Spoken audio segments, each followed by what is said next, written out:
Hey, this is Matt once again. Welcome back to another video. And this is a paid request for James. Thank you so much for that. For those interested, requests in any type of videos, random thoughts, streams, commentaries, video game playthrough for an hour, a full playthrough, whatever the case may be, feel free to send it either directly to my PayPal. I do have a CashApp as well. Links are down below in the info box. I'll get to as soon as I possibly can. And for those who sent them, thank you. I do appreciate it. And this is for a Disney film called Tom and Huck from 1995, starring Jonathan Taylor Thomas and Brad Renfro. And yeah, just making sure I got the year right, 1995. Now, I never seen this film before. I don't remember a whole lot about the Tom Sawyer, Huckleberry Finn, those stories. I guess a lot of people, they're not fans of this film because of it's a very loose adaptation, very Disney-fied adaptation, of course.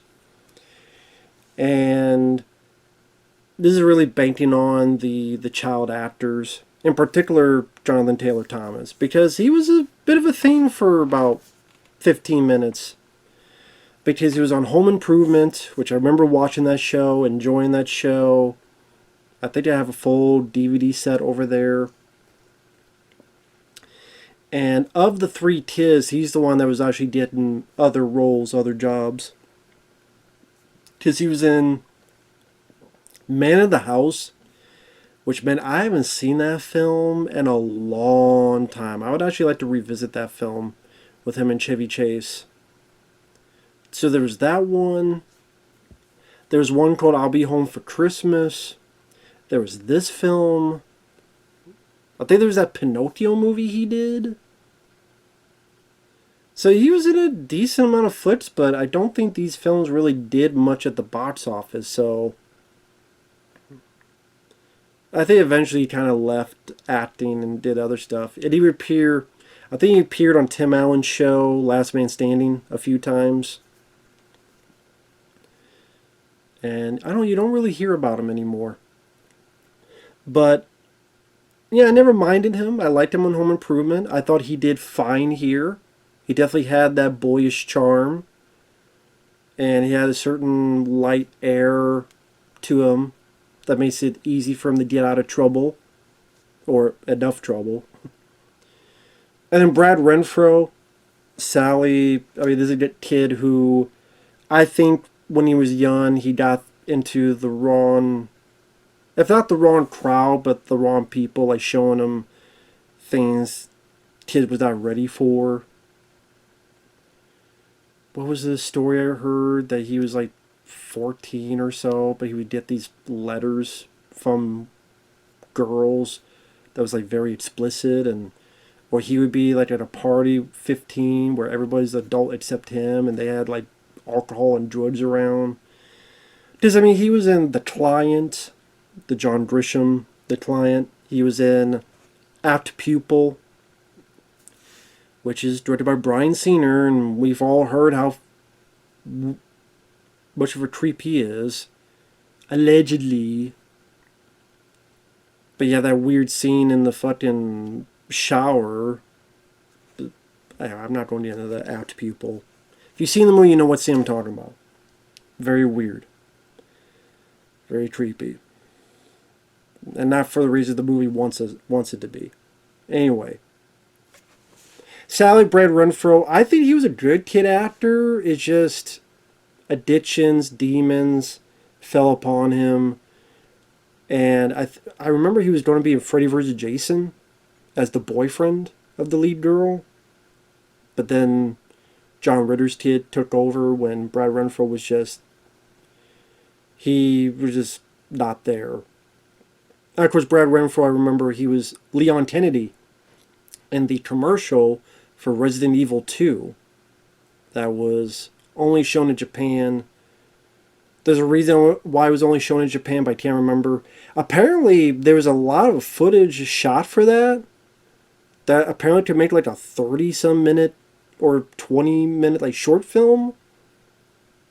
No one knows where it's at, which is a shame.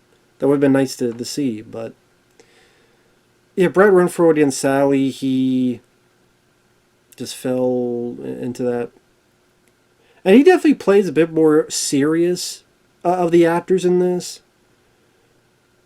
Like, Jonathan Taylor Thomas kind of fits with the others in this kind of Disney lighting area than Brad Renfro sometimes feels like he's in a different film, being very serious and, you know, dad who's abusive and he's got this angst and, like, what movie are you in?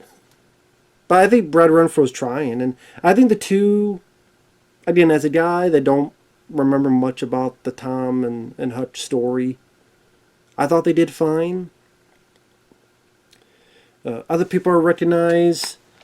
Well, the story, okay, the plot of the film is Jonathan Taylor Thomas is Tom Sawyer, and right from the beginning, he's ready to run away with his friends to New Orleans and be steamboatmen.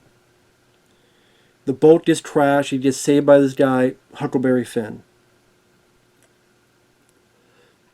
As punishment for running away, he has to paint this fence, and he's able to work his way out of it because he makes it seem as if it's fun. So one of his friends goes, "Oh, it's fun," and kind of gets him to do it for him. He hangs out with Huckleberry Finn. They have a close bond with each other.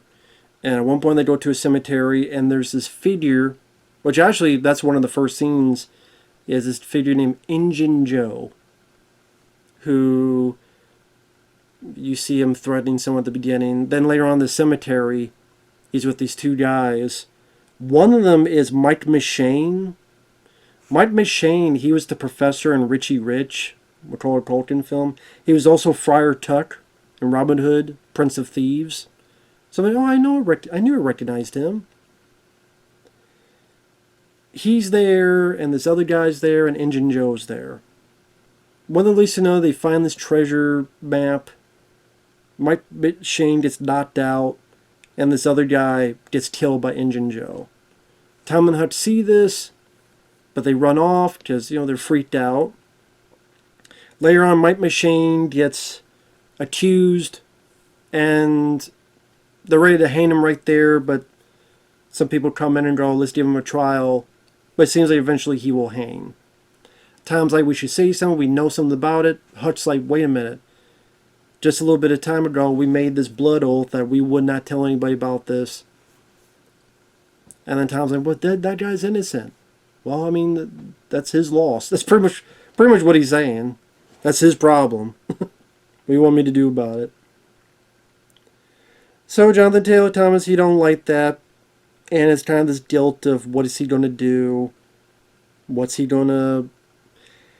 he going to succumb to the pressure, or is he going to let an innocent man die for fear of what this guy could do to him if it comes out that way? He's scared. He's freaked out. He's wondering if this guy's going to kill him, if he says anything. I'll be more worried about what he'd do to the family. But, he may be worried about that too, to be fair.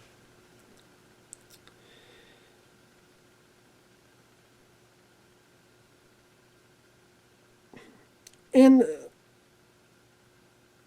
I don't know, it's one of those things that as I'm watching, I didn't find anything that egregious about it. I'm sitting there going, okay, it's fine, it's alright. But nothing I would ever see again. Like, it's one of those films that maybe just me, it felt a bit low budget. I don't know how else to put it. It felt as if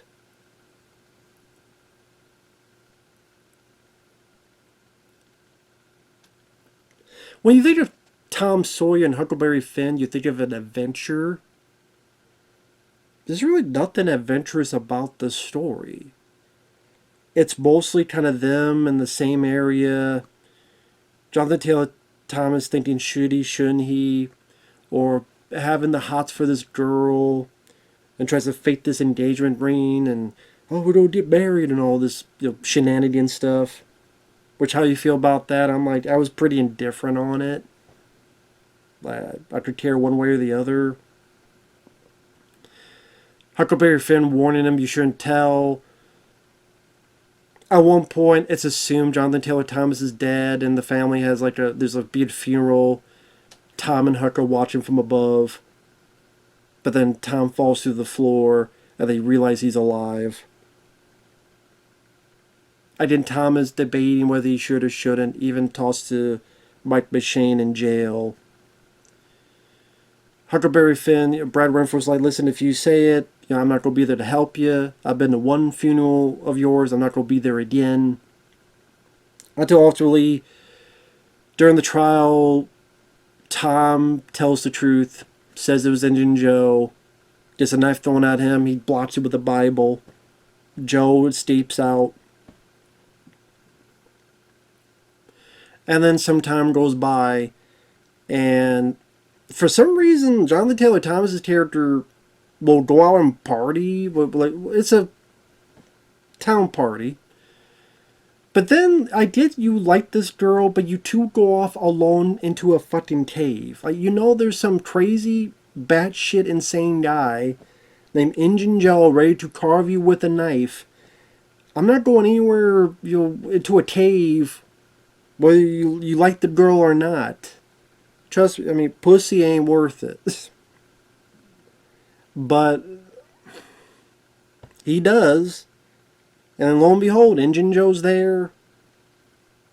Finn realizes this, goes up to help his friend. The town realizes something's going on. They get their torches. They're going over there. Pretty much Injun Joe threatens Tom. Finn is there. Let him go. Hey, I knew your dad. Blah, blah, blah, blah. Pretty much smacks Finn. Spoiler alert. Sorry, this is all spoilers. Tom gets the treasure. Because by this point, Injun Joe's found the treasure. Gets this thing. I'm going to drop it. Joe's like, no. They get in a struggle. Bit of a turn. Joe's hanging off here. Having Tom. Finn grabs Tom. Eventually, Injun Joe falls to his death.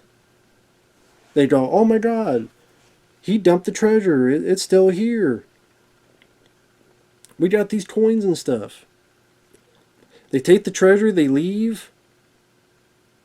And then pretty much Tom is the hero. And him and Huck are still friends. And they don't figure out what to do next. And if you wonder what that is, I'm cooking food. Don't worry, it's not a bomb. It's not speed. I'm not going to get blown up. By Dennis Hopper. What I explained there, it just became like the ending, the movie just felt very meh to me. I don't have a nostalgia for it. I didn't grow with the film. It's my first time watching it. I think for a story involving Tom Sawyer and Huckleberry Finn, there should be a sense of adventure or wonder. Because I would think that would be what you were looking for in this type of story, I would think.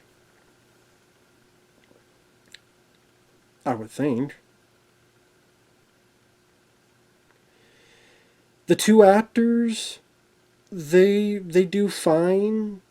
I would say Jonathan Taylor Thomas does a bit better, just because with most of the vibe of the movie, that's kind of what's calling for, because this is a Disney movie at the end of the day. But Brad Renfro, I didn't mind him.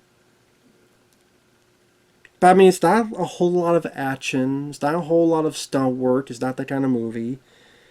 Injun Joe, he definitely gives off an intimidating vibe. He does give a sense of danger.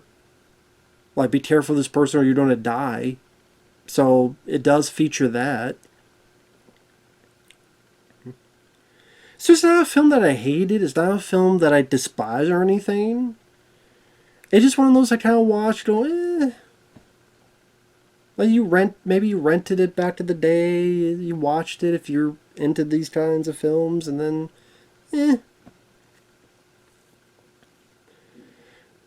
unless you have a big nostalgia for it, or you're just a big, Jonathan Taylor Thomas fan, I don't.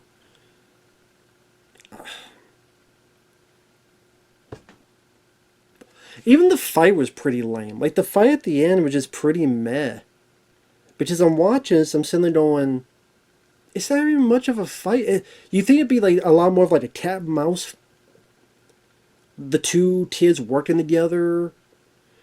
as they're dealing with this guy, and there's close calls, or they're going around the cave system, and Huck is using more of his persistence and helping Tom, and using more of his knife throwing skills, because they show multiple times that Huck can throw a knife.